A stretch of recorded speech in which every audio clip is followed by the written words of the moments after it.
artists tend to tunnel vision so much on just drawing and nothing else that it sets them for failure in some way. That's a bit of a tricky subject, but there's a lot of things to learn regarding technique and art. But at some point, just like we mentioned for 3D, at some point you need to know when doing more in 3D is going to be slower than just doing it in 2D. It's the same. You need to figure out at some point when your technique is good enough so you can allocate more energy and more mental resources towards like design, storytelling, production-friendly stuff. To me, technique is not the end. It's just a tool. It's a mean to an end. And at some point, that technique, you need to ask yourself, how do I put that at the service of telling a great story? Or how do I put my storytelling and design and technique skills at the service of a good portfolio? And that's exactly what we are doing right now in the mentorship. But the thing is, you need so many soft skills that nobody is talking about. Communication, sales, copywriting. Who knows what copywriting is? Don't be ashamed. I didn't know what it was even 6 months ago. Copywriting, pitching. That's what we are working on. Marketing, social media. You need to learn so many skills just to land a fucking job. And the reason is not because the job is complex. It's because those skills, they are required in any jobs. And as an artist, because we are passionate, we tend to forget about that. We tend to think, yeah, just drawing, just liking Zelda and Star Wars is enough. No, it's a business. It's a 9-figure plus business. So billions, if not hundreds of billions of dollars per year. It's the biggest cultural media in the world, at least video games and then movies, worth of volume. So it's massive. It's more than the revenues of certain countries. So you can be sure that business applies, that you need to sell yourself. As an artist, you are in a sales process, as I was saying. You are not selling like an insurance or a car or a consultation as a doctor. You are selling a skill, but you are still selling something. It abides by all the rules. You need to understand the client, what they want, what they are looking for, what type of client is that, what is their personality, in order to better serve them. Not even sell them, but just serve them and solve their problem.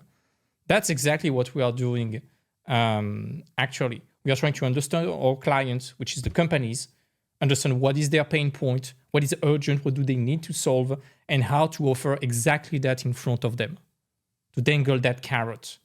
This way, they are attracted to what we are doing, and they want to hire us, which is the equivalent of closing a sale for someone selling an iPhone, for example. Instead of having one sale, you have a contract.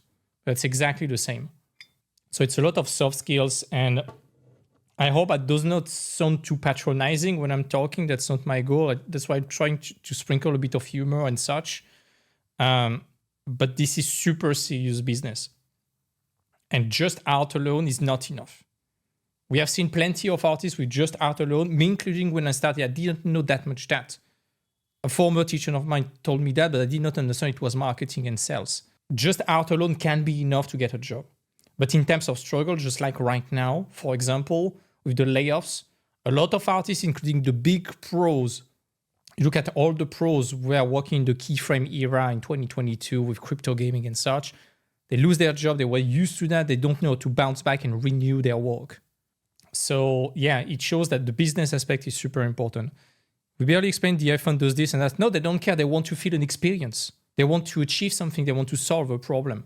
That's why I always find the Apple commercials very weird, because on one side they describe all the specs and nobody gives a shit about that. And then they go in the experience like, okay, you can use the new AI of the iPhone 16 to do this and that and that. And that new camera is doing this and that and that. And that's to help you project the experience you want to have. And that's exactly what you do with your portfolio. Your portfolio, it projects the experience that it is working with you.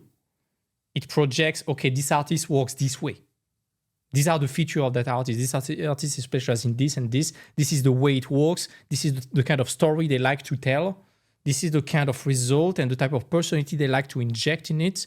And the more you can dive into personality and the more you can present your portfolio as almost an emotional roller coaster in some way, the better it will be. That's something we're going to talk in week 3. But your portfolio, the goal is to be an emotional roller coaster. It's going to be like we go very high and then mega big piece, super cool, whee, and then we dive into your process and your brain. Then another mega big piece, whee, and we dive again into your process. And every time you rehook the attention of the viewer and you spark their interest again with a good picture. And then you dive into the quote unquote boring and technical stuff that reviewers will love, but that ArtStation doesn't give you likes for. I've been on a complete tangent right now, but whatever.